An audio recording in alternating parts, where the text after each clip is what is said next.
1991-yil yurtimizda yangi davr, yangi tarix va yangi orzular poydevori qo'yildi.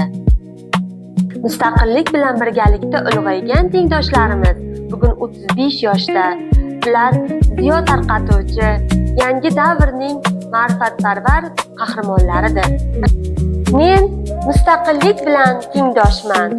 Mening vazifam shunchaki kitob saqlash emas, balki yoshlar qalbiga bilim chirog'ini yoqish, bilimli, ma'rifatli avlod bilan birgalikda yangi O'zbekiston kelajagini yaratmoqdamiz. Bilimli avlod, mustahkam kelajak kafolati. Biz o'zgardik, jamiyatimizni o'zgartirmoqdamiz. Mustaqilligimizning 35 yilligi muborak bo'lsin.